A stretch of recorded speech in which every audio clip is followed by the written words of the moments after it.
आपका एक बार फिर से स्वागत है डीपीएन लाइव न्यूज में। मैं आपके साथ में आपका दोस्त आरबी प्रजापति। बड़ी खबर धोरी मीना से है जो हमारे पास में भीखाराम प्रजापति ने प्रेषित की है। प्रोफेसर रविशेखर के नेतृत्व में 3 टीचर व 36 स्टूडेंट धोरी मीना पहुंचे। धोरी मीना 8 मार्च दिल्ली विश्वविद्यालय शहीद भगत सिंह राजकीय विश्वविद्यालय के प्रोफेसर रविशंकर के नेतृत्व में एक दल 6 दिवसीय अध्ययन के लिए धोरी मीना एक टीम पहुंची। यह टीम धोरी मीना सहित बाड़मेर के कई गांवों में रेगिस्तान के आर्थिक, सामाजिक व उनके जीवन स्तर के बारे में चलाई जा रही परियोजनाओं के विषय में जुड़े व घर घर जाकर अध्ययन करके जानकारी जुटाएगी। यह सूचना देते हुए प्रोफेसर रविशेखर ने बताया कि इस टीम में 36 स्टूडेंट व 4 सदस्यीय महाविद्यालय शिक्षक स्टाफ है। दल 11 मार्च तक धोरी मीना में ही रुककर यहां के लोगों के रहन सहन व विभिन्न विषयों के अध्ययन व महाविद्यालय का दल भारत पाकिस्तान बॉर्डर पर भ्रमण करके बॉर्डर के कई गांवों में वहां के जीवन स्तर व आर्थिक, सामाजिक स्टेटस, सरकारी योजनाओं की जानकारी देंगे। इस दौरान महाविद्यालय दल के प्रोफेसर डॉक्टर किरण जाटव, प्रोफेसर डॉक्टर मीराना देवी लाश्रम व सहायक प्रोफेसर अनंत गौतम, प्रोफेसर सोहनलाल गोसाई व बीओ हेमाराम बघेला, धोरी मीना के ग्रामीण लोग, उनके सहित और कई विद्यार्थी मौजूद रहे। मित्रों, आपसे निवेदन है आप वीडियो को शेयर जरूर करिए, न्यूज चैनल को सब्सक्राइब कर दीजिए। तो हमने गूगल पे जल्दी सर्च किया कि मतलब क्या होता है, वहाँ की टोपोग्राफी कैसी होती है, ज्योग्राफी कैसी होती है, या फिर वहाँ के लोग क्या बोलते हैं, या फिर उधर के मतलब कि लोग पहनते क्या हैं। हम इतना मतलब उत्सुक हो रहे थे कि मतलब सब कुछ जानना था हमें। और जब हमने आके यहाँ देखा, हमने उसमें पढ़ा था कि मतलब कि यहाँ बहुत गर्मी होती है, ग्रीनरी नहीं होती इतना, पर जब हमने यहाँ के धरातल पे देखा कि मतलब इतना ग्रीनरी है, जितना बताया नहीं जाता है पर इतना ग्रीनरी है, हर चीज़ यहाँ डेवलप्ड है। जैसे हम यहाँ आए तो हमें लगता था कि मतलब यहाँ पूरा रेगिस्तान होगा, यहाँ कुछ नहीं होगा वेजिटेशन में, पर जब हमने सर्वे करना स्टार्ट किया तो फर्स्ट डे से ही हमने देखना स्टार्ट किया कि यहाँ पर इतने मतलब ग्रीनरी थी और जो डेवलपमेंट नहीं हो मतलब हम सोचे थे नहीं होंगे यहाँ, पर वो सब भी हुए। जैसे इरिगेशंस का, टाँकास का, हर जगह टाँकास थे कि मतलब बताया जा रहा था कि हमारे घर में टाँका है, हम रेन वाटर हार्वेस्टिंग करते हैं। तो जितने भी मतलब कि लोग थे वो अपने स्तर पर अपनी तरफ से जो पानी है उसे कंजर्व करने की कोशिश कर रहे थे और विलेज लेवल पे भी कर रहे थे। और वो हमने ये देखा कि मतलब कि जो लोग मारवाड़ी भी बोलते हैं, जिन्हें हमारी भाषा समझ नहीं आती, वो भी इतने अच्छे से हमारे जवाब दे रहे थे कि इतने एक्साइटेड हो रहे थे कि हमें बोल रहे थे कि हमारा भी लो, हमारा भी लो। तो हम इतना मतलब देख रहे थे कि मतलब इतने घुल मिल रहे थे लोग हमसे और हम भी उनसे इतना घुल मिल रहे थे, तो बड़ा एकदम घर वाली फीलिंग आ रही थी। और एक और चीज़ कि लोग हमें लगा था कि लोग मतलब ऐसे रेगिस्तान में है तो मतलब स्कूल वगैरह बहुत दूर होंगे तो लोग इतने पढ़े लिखे नहीं होंगे, पर यहाँ आके देखा तो बिल्कुल जो धरातल पे जो असली चीज़ है वो तो बिल्कुल अलग थी। यहाँ के लोग बहुत ही ज़्यादा पढ़े लिखे हैं और ऊपर से लोग यहाँ पे अपने बच्चों को मतलब अच्छी यूनिवर्सिटीज़ में भेजते हैं। और यहाँ के जो यूथ हैं वो भी इतने पढ़े लिखे हैं, दिल्ली यूनिवर्सिटी से हैं और कई इतनी प्रतिष्ठित जितनी भी यूनिवर्सिटीज़ हैं उसमें से हैं।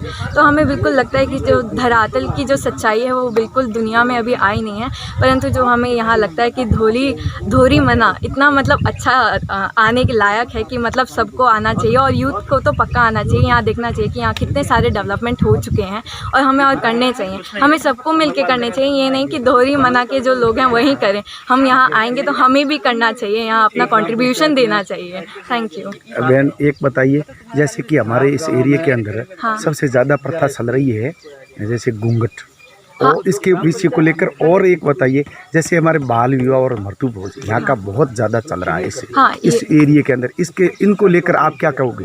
मैं यही कहूँगी कि अगर बाल विवाह, हाँ बाल विवाह और ये सारी जितने भी और एक हमारी ये भी मारवाड़ी। हम आर्यन कुमार सिंह है, मैं रीवा ज़िला मध्य प्रदेश से बिलोंग करता हूं और मैं दिल्ली यूनिवर्सिटी शहीद भगत सिंह इवनिंग कॉलेज का छात्र हूं, जिसमें मैं ज्योग्राफी ऑनर्स की पढ़ाई कर रहा हूं। बताइए आप जो आज हमारे ये राजस्थान के अंदर, राजस्थान ना कि हमारा पाकिस्तान का बॉर्डर है चट्टी, यहाँ से बहुत ही नज़दीकी है, तो आप इसको लेकर क्या कहोगे? बहुत ही सही बात बताई। जब राजस्थान आने से पहले काफ़ी राजस्थान स्टेट के बारे में, इससे कल्चरल लाइफ के बारे में, यहाँ के रहन सहन के बारे में हम लोगों ने पढ़ाई किया था, लेकिन आने के बाद ऐसा फील हुआ, ऐसा एविडेंस हुआ कि यहाँ पर लाइफ काफ़ी डिफरेंट है जो हमें पढ़ाई जाती है, जो हमें सिखाई जाती है। जो एक्चुअल में हम लोग देखें वो एक्चुअली है नहीं। हम लोग जो पढ़ते हैं वो डिफरेंट है, बट यहाँ पर लोग जिस तरह रहते हैं वो डिफरेंट है। ये हमारे लिए बहुत आई ओपनिंग मेरे हिसाब से एक ट्रिप रहेगा हमारे कॉलेज की तरफ से। और जिस तरह हम लोग पढ़ते आए हैं कि राजस्थान में काफ़ी सारे प्रॉब्लम्स हैं, इवन वाटर को लेके, काफ़ी सारे सोशल एविल्स को लेके, बट यहाँ आके पता चलता है कि लोग काफ़ी प्रोग्रेसिव हैं, काफ़ी एडवांस हैं, वो आगे बढ़ रहे हैं समय के साथ और उनका भी उतना ही ग्रोथ हो रहा है। नमस्ते, मैं तथागत हूँ, शहीद भगत सिंह इवनिंग कॉलेज का second year BA geography honours का एक छात्र। बताइए, क्या आप जो राजस्थान में आए हो तो आपको क्या किस प्रकार लगा और किस विषय को लेकर आप जो इसको कैसे लगा, इसके बारे में? तो जैसा कि यहाँ की संस्कृति है पधारो मारो देश, उस हिसाब से देखा जाए तो बिल्कुल यहाँ पे हमारा स्वागत तो बहुत अच्छी तरह हुआ था। हर घर में जिस घर हम गए लगभग सबने हमें बहुत आदर से हमारे सवालों का जवाब दिया और जितना हमें महसूस हुआ सबने हर एक सवाल का बहुत अच्छी तरह और एकदम सही जवाब दिए थे। उसके अलावा यहाँ की हॉस्पिटैलिटी बहुत अच्छी थी। लगभग सबने हमें नाश्ते या चाय या पानी के लिए ज़रूर पूछा था। और जो मैंने यहाँ पे देखा, बाकी जो यहाँ की कल्चरल लाइफ, हेरिटेज लाइफ, जो और भी चीज़ हमने देखी, वो भी एक नया एक्सपीरियंस था। हालांकि मैं 9 साल जोधपुर में भी रह चुका हूँ तो लगभग बहुत मिलता जुलता यहाँ का भी लाइफ वहीं से है, लेकिन कुछ चीज़ें तो अंतर इतना भी मैं नहीं जानता था कि जब गांव का इलाका ऐसा होता है, उनका रहन सहन, ये टांकों के बारे में इतना जितना उन्होंने बताया, हर चीज़ कैसे, कितनी डेप्थ उसकी, सब कुछ के बारे में बताया, कितनी स्कीम्स जुड़ी है उससे, उतना हमें अब तक जानकारी नहीं था। तो ये सब पता करके सही में हमारा नॉलेज बहुत ज़्यादा ही बढ़ा है और हम ऐसे सर्वेज राजस्थान में और भी करना चाहेंगे। नमस्ते, मेरा नाम योगी पांडे है। मैं उत्तराखंड राज्य से बिलोंग करता हूँ। उत्तराखंड राज्य के नैनीताल गांव से मैं बिलोंग करता हूँ। मैं शहीद भगत सिंह इवनिंग कॉलेज में पढ़ता हूँ और मेरा कोर्स ज्योग्राफी ऑनर्स में वहाँ पे पढ़ता हूँ। बताइए, क्या आप जो राजस्थान के अंदर जो आए हैं उत्तराखंड से, क्या आपको जो किस प्रकार कैसा लग रहा है, किसको लेकर आप यहाँ आए हो, उसके बारे में बताइए। हम लोग दिल्ली विश्वविद्यालय के थ्रू हमारा जो कोर्स है ज्योग्राफी ऑनर्स के अंदर हमारा सर्वे था, फील्ड सर्वे। तो हमारा जो इस बार का जगह जहाँ पे हमको आना था वो था बाड़मेर सिटी में हम जहाँ रुके हैं, ये जो गांव जहाँ पे हम रुके हुए हैं, यहाँ पे हमारा एक्सपीरियंस मैं कहूँगा मेरा एक्सपीरियंस बहुत अच्छा था, क्योंकि हमारा सर्वे था, पहली बार हम लोगों ने किया ये सर्वे। और स्टार्ट में नर्वसनेस होती है, सब लोग होता है कि कैसे होगा, क्या होगा, कहीं जाके किसी मतलब कोई मना ना कर दे, कुछ ना कर दे, क्योंकि पहला एक्सपीरियंस सबका है। बट जिनसे भी हम लोग मिले अभी तक, सबने अच्छे से हमारे जितने भी हमने क्वेश्चन पूछे हैं, भले ही वो सुबह 7 बजे 8 बजे हम घर में पहुंच गए उनके, लेकिन उन्होंने सारे आंसर हम मतलब जितने भी हमने प्रश्न पूछे उनके जवाब उन्होंने अच्छे से दिए हमको। जितने भी 15-20 मिनट हमारे जितना भी उनसे बातचीत हुई उन्होंने अच्छा दिया। और एक्सपीरियंस मैं कहूँगा मेरा पर्सनली बहुत एक्सपीरियंस बहुत अच्छा था। हाँ श्रीमान जी, बताइए क्या मेरा नाम रवि शेखर है। मैं दिल्ली यूनिवर्सिटी के शहीद भगत सिंह शांति महाविद्यालय से 3 अन्य शिक्षक और 36 विद्यार्थियों के साथ राजस्थान के बाड़मेर जिले के धोरीमना तहसील में सामाजिक आर्थिक सर्वेक्षण एवं विश्लेषण हेतु 6 तारीख को धोरीमना पहुँचे और 11 तारीख शाम तक हम यहाँ रहने वाले हैं। इस अवधि में हमारे सारे विद्यार्थी पूर्व संचित प्रश्नावली के माध्यम से भिन्न भिन्न घरों में जाकर उनके बारे में परिवार की संख्या, परिवार की आयु यानी जनांकिकी, सामाजिक आर्थिक एवं सरकार के द्वारा चलाए गए परियोजनाओं के माध्यम से जो विकास हुआ है उसके बारे में जानकारी एकत्रित करेंगे।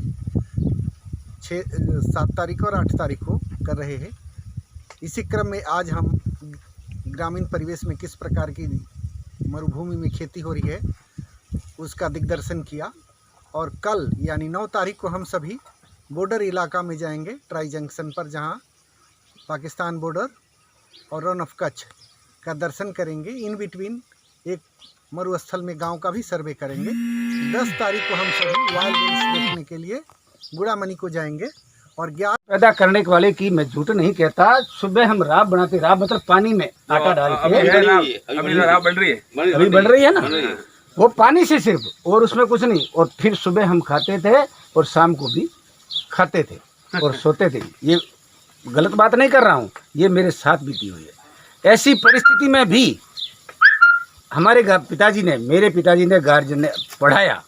उस समय भी फीस, यहाँ तक कि 12 रुपये लाइब्रेरी की, मेरी फिजिक्स की किताब थी जो खो गई थी, उसके उस समय 12 रुपये भरने पड़ते थे। फिजिक्स लाइब्रेरी से मिला था, वापस भरने थे, 12 रुपये नहीं थे।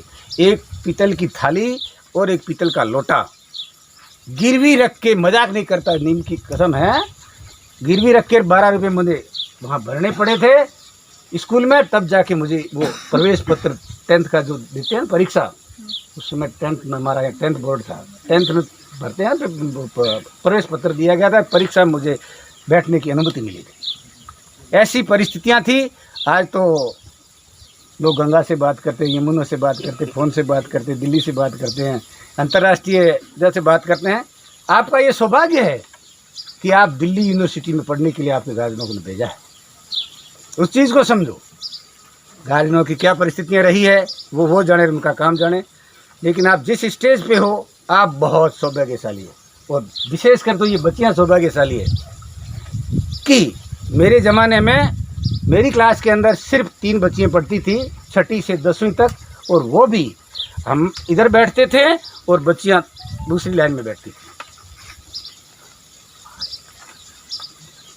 हाँ ठीक है ना, तो दूर बैठती थी। ये हालात थी। और ये बदलते बदलते आज ये स्टेज आया है कि आप बच्चों के साथ रख रही है। सबसे ज़्यादा सौभाग्यशाली आप हैं। और आज महिला दिवस है, आज महिला दिवस है। तो राजस्थान के अंदर महिला दिवस के अंदर आज कहीं भी आप बस में जाओ, फ्री में किराया। गवर्नमेंट की जितनी बसें हैं आपका फ्री किराया है। दिल्ली में भी है। और ये डेवलप क्यों हुआ है? ये सारा पाश्चात्य जो संस्कृति है, यूरोप की, अमेरिका की जो पाश्चात्य संस्कृति यहाँ आई, उनको देखा, पर्यटन लोग आए, उसको भी लोगों ने देखा। कुछ लोग यहाँ से बाहर गए, उन्होंने वहाँ के कल्चर को देखा, फिर वहाँ ये कल्चर डेवलप हुआ। तो आज सबसे ज़्यादा सौभाग्यशाली महिलाएं हैं। आज महिला दिवस है। मैं आपको उज्जवल भविष्य की, विशेषकर बच्चियों को बधाई देता हूँ और कामना भी करता हूँ कि आप जिस उद्देश्य से किसी लिए, पहले पुराने ज़माने में आय का स्रोत सिर्फ मजदूरी और खेती था। खेती में बरसात की ऋतु में ज़्यादातर बाजरा और गवार दोनों ही बोते थे। बाजरा में समझते हो, बाजरा आपके यहाँ होता नहीं, रोटियाँ खाई, बाजरा और गवार दोनों चीज़ें ही होती थी और सिर्फ बरसात में ही हुआ करती थी। बाकी के समय में लोग मजदूरी पे जाते थे। मजदूरी वहाँ यहाँ पर कम थी, गुजरात या मध्य प्रदेश या हरियाणा, पंजाब, उस साइड ही जाते थे। सने 2090 के बाद में यहाँ पर लाइट आई है, कुएँ, जिसको यहाँ बेरी भी बोलते हैं। बेरी लोकल भाषा में है, कुआँ इसका हिंदी शब्द है। कुएँ में लाइट आई, लाइट से पानी बाहर आना शुरू हुआ, तो यहाँ पर लोगों ने खेती करना शुरू। पहले चरस से खेती करते थे, मतलब बैलों से निकालते थे पानी। तो कम गहरे कुएँ होते थे ना, तो उसको चरस बोलते थे, उसको चरस से या रहट, हाँ चरस, बाल्टी टाइप का होता था। हाँ बाल्टी टाइप का, बैल चारों तरफ से घूमते थे और फिर पानी और एक वो होता था चमड़े का बनाया बहुत बड़ा, यूँ गहरा कुएं में से वो 2 बैल जोत के फिर वो उससे मोट निकाल के फिर उससे वो सिंचाई करते थे। बहुत कम लोग करते थे, कम ही पानी निकलता था, इतनी खेती होती थी। उसके बाद ये जब लाइट आई, ये 87 में सबसे पहले यहाँ पर ज़्यादातर लाइट आई। 81 में शुरू हुआ, 87, 87 में विद्युतीकरण हुआ। कुओं का विद्युतीकरण होने के बाद में यहाँ पर डबल क्रॉप एरिया शुरू हुआ शुरुआती दौर में। तो ज्यों ही आई लाइट से सिंचाई में सबसे पहले ज़्यादातर यहाँ जीरा बोते थे, जीरे के बाद ईसबगोल, ईसबगोल के बाद में ज़्यादातर फसलें एक बार बोते हैं तो वो दोबारा दूसरी फसल बोनी पड़ती है, वही फसल दोबारा नहीं होती है। तो उसको चेंज करके फिर सरसों, रायडा और कहीं कहीं पर यहाँ पर हम अनार भी बोए हैं। तो मेरे घर के पास ही अनार है, देखना चाहोगे तो आप बता देंगे। यहीं से धोरीमना से 3-3.5 किलोमीटर पर मेरा घर है, वहाँ उस घर के पास में खेत में अनार बोए हुए हैं, वर्तमान में लगे हुए भी है। तो उसके फसल तो ले ली है, बेच दी गई है, लेकिन फिर भी अनार वहाँ मिल जाएंगे। लास्ट फसल वाले अनार होते हैं। अनार के बाद में यहाँ पर जो भी फसल बोते हैं, मूंगफली भी बोई है, वो भी होते हैं, अरंडी भी खूब होती है। ये सारी की सारी फसलें बेचते हैं। इससे जो उनका मुनाफा आता है, पैसा सबसे ज़्यादा इससे ही हुआ है। बाकी बाजरे का तो भाव ज़्यादा नहीं है, 2,000 रुपये में अभी इस साल बिक रहा है, पहले 1500 के अंदर ही था। जीरा इस साल 200 रुपये किलो है। ईसबगोल 150 नहीं, एक मशीन है, उस दूध को उसमें डालते हैं, फिर मशीन से घी अलग कर देते हैं और फिर दूध अलग कर देते हैं। अच्छा, सबके घरों में होता है? सबके घरों में, अमूमन सबके घरों में, यानी कि मेरे घर में है, सब घरों में मेरे भैंस और गाय दोनों ही हैं। तो वो औरतें करती सारा, दूध भी निकालती है। अब घी का रेट क्या है यहाँ? घी का रेट यहाँ पर 600-700 रुपये है। घी दो तरह से निकलता है, एक तो उस मशीन से जो निकला, एक वो बिलावने से हाथ से निकालता है। वो घी महंगा है, वो शुद्ध महंगा है, हाथ वाला। हाँ, हाथ वाला है, वो कहते हैं वो 700-800 रुपये मिलता है। वो क्या है कि औरतें सुबह दही से सीधा दूध, उसमें दूध निकाल के घी नहीं बनाती, वो सीधा जमाते हैं, जमाने के बाद दही बनता है, दही बनने के बाद में उसका करता है बिलाना, बिलाना से फिर वो मक्खन बन के घी बनता है। वो घी शुद्ध होता है, प्योर। उस घी का भाव 800 रुपये के लगभग है, 700-800 में। तो यहाँ पर करीब कई लोग गाय का अलग रखते हैं, भैंस का अलग रखते हैं। गाय का महंगा बिकता है भैंस की बनिस्बत। तो ये दूध उसमें घी निकाल कर फिर दूध का पैसा अलग से मिलता है और घी का पैसा अलग से मिलता है। इस तरह से फिर पशुओं से भी आय होती है। दूसरा तीसरा ये है नरेगा का। यहाँ पर नरेगा के अमूमन महानरेगा योजना 2006 में केंद्र सरकार ने यहाँ चालू करी। प्रत्येक परिवार को 100 दिन का रोजगार मिले, ये उसकी गारंटी है। ये एक्ट बना हुआ है। जो काम मांगेगा, 6 नंबर फॉर्म है, एक 6 नंबर फॉर्म भर के देगा कोई भी परिवार, तो उनको काम सरकार को देना पड़ेगा। ये गारंटी एक्ट में प्रावधान किया हुआ है। यदि नहीं देगा तो 15 दिन बाद तक तो ये लेट करेगा तो जुर्माना लगेगा सरकार पे। तो वो तीसरा जरिया ये है सरकार का रोजगार, प्रत्येक परिवार को 100 दिन का रोजगार में 221 रुपये हाजिरी है प्रति दिन का, मेहनताना 221 रुपये दिया जा रहा है। और वो टास्क पे है, टास्क में जितना काम करेगा उतना पैसा मिलेगा, टास्क के आधार पर। तो ये भी हर परिवार में लगभग सभी के जॉब कार्ड बने हुए हैं, जॉब कार्ड सभी के लग जाते हैं, तो 100 दिन का उनको रोजगार मिल जाता है। ये भी एक आय का स्थायी स्रोत है जो हमेशा लोगों को मिलता रहता है। इससे भी लोगों का जो स्तर है जो काफ़ी बड़ा है, महंगाई भी जो हुई है ना, तो यहाँ रोजगार का भी वो जरिया हो गया। ये पैसा मतलब आता ही आता है। दूसरी बात है, ये टाँके बनाते हैं, टाँकों के बाद में ये बंधे बनाते हैं, नाडियाँ खोदते हैं, नाडियों में भी बरसात का पानी संचय होता है, फिर वो पशु पीते हैं। वो 4-4 महीने 6-6 महीने चलता है। हम नाडी दिखाएंगे, हमारी पंचायत बूट में तो 4 जगह बनी हुई है, आज भी भरी हुई पड़ी है। नाडियों में पानी पशु पीते हैं, आराम से चढ़ने चले जाते हैं खुले में, फिर वापस पीते हैं। ये तो है सरकार की तरफ से। और दूसरा, यहाँ के लोग रोजगार मिलता नहीं। सरकार एक साल में एवरेजन हमारे राजस्थान में 1 लाख को रोजगार देती है। 12 लाख पास आउट हुए, मतलब बीए पास कर दिया, बीए डिग्री ले ली, में पास आउट हो गए, वो 12 लाख बेरोजगार हो गए। रोजगार की तलाश में उसमें से 1 लाख को देती है। तो 11 लाख बच्चे रोजगार के लिए इधर उधर जाते हैं। तो हमारे यहाँ के युवा ज़्यादातर तमिलनाडु, आंध्र प्रदेश, बम्बई, पूना इस साइड जाते हैं। तो वहाँ पर क्या स्टील का व्यापार करते हैं, किसी सेठ के साथ रहते हैं, कोई धंधा करते हैं। तो वो कम से कम मिनिमम 30,000 से कम कोई भी युवा वहाँ काम नहीं करता। 30,000 उसकी मासिक सैलरी है। तो यहाँ एरिया के लगभग एक घर में एक दो बच्चे वहाँ बाहर जाके वो अपना पैसा कमा के लाते हैं। उससे भी आर्थिक स्तर यहाँ के लोगों का बड़ा है। एजुकेशन, कल आपको बताया था कि यहाँ इस क्षेत्र का एजुकेशन का जो है स्तर वर्तमान में शायद केरला से भी अधिक हो सकता है। केरला में महिलाओं का थोड़ा ज़्यादा है, यहाँ पर महिलाओं का कम है, लेकिन एजुकेशन के स्तर से ये धोरीमना जो है पर्टिकुलर ये एरिया जो ब्लॉक है वो काफ़ी आगे है। उससे भी बच्चे क्या है बाहर जाने में सक्षम हो जाते हैं। तो पूरे भारत के लगभग सभी क्षेत्रों में रोजगार कर रहे हैं। ये रोजगार का जरिया होगा। तो पशुपालन है, रोजगार है, ये खेती का काम है। इसके सिवाय और भी प्लेसमेंट एजेंसी आती है, वो एजेंसी भी यहाँ से बच्चों को ले जाती है योग्यता के आधार पर। दूसरा यहाँ कारीगरी का काम, जैसे सोनार भी करते हैं, ये मटकी बनाने का काम भी करते हैं। यहाँ कुम्हार बनाते हैं ना हाथ से, आपके क्षेत्र में भी बनाते होंगे, हमारे यहाँ भी बनाते हैं कुम्हार। इस तरह से ये हथकरघा का भी काम है, जो सुई से वो धागे से कसीदाकारी करते हैं महिलाएं घर में। जो खाली टाइम रहता है ना उसमें वो कसीदाकारी का काम करते हैं।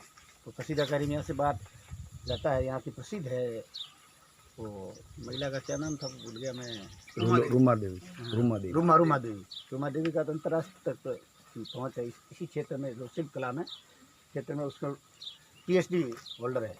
जो अनपढ़ महिला थी उसको PhD की डिग्री दी गई है, मानद उपाधि मिली होगी। हाँ उपाधि PhD की उपाधि मिली है। मतलब उसने इस क्षेत्र में काफ़ी काम किया है। वो मेले भी लगाती है, पूरे राष्ट्र के अंदर लगाते हैं, अंतर्राष्ट्रीय मेले भी इसमें इसके कसीदाकारी कार्य लगते हैं। ये राजस्थान पश्चिमी क्षेत्र की ये कला है, इससे भी महिलाओं की आय होती है। इस तरह से यहाँ का सारा रोजगार चलता है और लोग काम करते हैं, रहते हैं। हुआ है अब 90 से 80 से एबो रहते हैं तो गार्जियन क्या करके उसमें तस्वीरें देखना शुरू कर देते हैं, या तो IAS बनेगा या RAS बनेगा या इंजीनियर बनेगा या डॉक्टर बनेगा। कम से कम ये गजटेड अफसर से कम बच्चा मेरा रहेगा नहीं। तो उन्होंने क्या किया, पैसे का तो यहाँ आना शुरू हो ही गया था, उसके चक्कर में बच्चों को कोटा, जयपुर, दिल्ली अच्छी यूनिवर्सिटी में भेजना शुरू कर दिया। सीकर से पढ़ाना शुरू कर दिया। सीकर में भी यही होने शुरू किया। सीकर वहाँ का या राजस्थान का हब है एजुकेशन के मामले में। तो यहाँ के बच्चे ज़्यादातर सीकर में पढ़ने भेज दिए। जिसके पास पैसा था उधर से पैसा आया, गुजरात से सीधे बच्चे को उसकी फीस भर के भेज दिया। उसका ये रिजल्ट रहा कि यदि 100 बच्चे कोटा में गए तो उसमें 2 डॉक्टर बने या 3 डॉक्टर बने और 97 बेरोजगार हो गए। दबाव झेलने पड़े। वहाँ पर जो एजुकेशन मिलता है ना, जो पढ़ाते हैं प्रोफेसर या लेक्चरर कॉलेज जो भी पढ़ाते हैं, वो नीचे वाले बच्चों को समझ में नहीं आया। उनके साथ मैं ये क्यों कहना चाह रहा हूँ आपसे, मैं इन प्रोफेसर साहब को इनको नहीं सुना रहा हूँ, मैं आपको सुना रहा हूँ। और आपको भी क्यों सुना रहा हूँ, इसलिए सुना रहा हूँ कि मैंने उस बच्चे को वहाँ भेजा। कहाँ भेजा? दिल्ली यूनिवर्सिटी में 3 साल पढ़ाया। वो उसने क्या कर दिया, दारू सीख गया, अय्याशी सीख गया, इतना काम सीख गया कि मैं यहाँ से पैसा तो मेरे पास, मैं ऑफिस में ऑफिसर हूँ, पैसा मेरा भी इधर से कहीं से आता है तो मैं उधर भेजता हूँ। बच्चे को वो देखना, मैं तस्वीर IAS की देखने लग गया, RAS की देखने लग गया, क्योंकि उसकी परसेंटेज अच्छी थी। और इंग्लिश की का सब्जेक्ट वो यहाँ पढ़ाता था सीनियर में, बच्चों को खुद इंग्लिश बच्चों को पढ़ाता था, इतनी उसकी इंग्लिश टॉप थी। तो तस्वीर तो मुझे देखनी थी, तो वहाँ भेज दिया। वहाँ भेजने के बाद वो सीख गया। सीखने के बाद में मुझे भी पता नहीं चला, क्योंकि दिल्ली रहता है, कौन पूछता है। रहने के बाद फिर धीरे धीरे पता चली, क्योंकि सोन जी वहाँ रहते थे, सोन जी को पता चली, सोन जी के साथ रहने लगा। तो कहीं कहीं पैसे, कहीं नहीं तो किसी की जेब से लेना शुरू कर दिया। ये भी मुझे सुनना पड़ा। तो इस तरह से उसका बिगाड़ हो गया। बिगाड़ होने के बाद में इसको वापस बुलाया। जोग अच्छे थे, कर्म अच्छे कहो या हमारी खुद की मेहनत देख कर कल वापस उसको संभाल लिया हमने। तो बच्चा वो पोस्ट ऑफिस में लग गया। अब उसकी मैंने शादी करके ऐसे करके अब सारे वो धंधे छोड़ कर सही रास्ते पे है। तो मैं ये आपको क्यों सुना रहा हूँ कि आपके अंदर भी, आपके जितने गार्जियन हैं, किसी न किसी रूप में आपके अंदर तस्वीर देख रहे हैं। आप डी यूनिवर्सिटी में पढ़ रहे हो, प्रकृति ने साथ दिया, सब कुछ सही रहा। छोटे छोटे पौधी झाड़ियाँ ये मिलेगी जो को भी जलाने के लिए, कुछ करने के लिए ये था। और मेन खेतों की जो बाढ़बंदी है, बाढ़बंदी के लिए सरकार प्रोत्साहन दे रही है। और ये जो टांका पास में आप देख रहे हैं, ये अभी तो क्या हमने थोड़ा सीमेंटेड कर दिया, ये अभी किया है साल भर पहले पानी प्रिजर्व करने के लिए बारिश का इंतजार था। और ये जो टांका है ना, ये इसको क्या कर रहे हैं, लंबी ऐसे इसका आसपास ये बना रखा ना, ऐसे ये स्लोप दे रखा है। ऐसा लंबा बना के इसको स्लोप दे देते थे तो बारिश से इकट्ठा हो जाता था पानी, फिर पीने का पानी इसी में से निकालते थे और पानी को ढंग से मतलब कभी ऐसे फालतू में पानी को चलाते नहीं थे या पानी को खर्च नहीं करते थे, तब वो फिर एक साल तक वापस मानसून का इंतजार रहता था पानी आ जाए तो। लेकिन अब तो ज़्यादा समय जाने के लिए तो हमारा वो ये मतलब ऐसा था का सिस्टम था, लेकिन सब वो हट गए। अब ऐसा बना के और इसको केवल पानी प्रिजर्व करने के लिए रख दिया, इस कुएं में से मतलब बोरिंग में से भर देते हैं इसको, बस ठीक है। तो ये सारी बातें हैं और ये झाड़ियाँ यहाँ। मेरा नाम रोहित कुमार है, मैं बिहार के गोपालगंज ज़िले से हूँ और मैं अभी दिल्ली विश्वविद्यालय के Shaheed Bhagat Singh evening college BA geography honour second year का छात्र हूँ। जी बताइए, कौन सा, क्या आप बिहार से राजस्थान आए हो, किस मिशन को लेकर आए हो, क्या बताइए इनके बारे में। और आपको जो धोरीमीना बाड़मेर ज़िले का जो राजस्थान का एक पश्चिम इलाका है वो भी बॉर्डर इलाका है, आपको कैसा लगा इसके बारे में बताइए। यहाँ आने से पहले हम लोगों ने जब हमारा ट्रिप प्लान हुआ तो थोड़ा बहुत रिसर्च किया था इस जगह के बारे में, जो भी इंटरनेट पे मौजूद है, लेकिन यहाँ पर हम लोग आकर जो ग्राउंड लेवल पे हम लोग देखे, यहाँ पे एक्सपीरियंस किए, वो मतलब पूरा डिफरेंट था। यहाँ के लोग काफ़ी फ्रेंडली हैं, जो इंटरनेट पे जो चीज़ें हैं उससे काफ़ी अलग है। हाँ, थोड़ी बहुत प्रॉब्लम है जैसे पानी वगैरह की, पर्दा प्रथा वगैरह, लेकिन अभी सबका विकास हो रहा है। और पानी में लोग तो ऐसे नहीं कहते कि मतलब सभी के घरों में पानी अभी भी है, सबके अपने टांके हैं, लेकिन डेवलपमेंट हो रहा है राजस्थान में।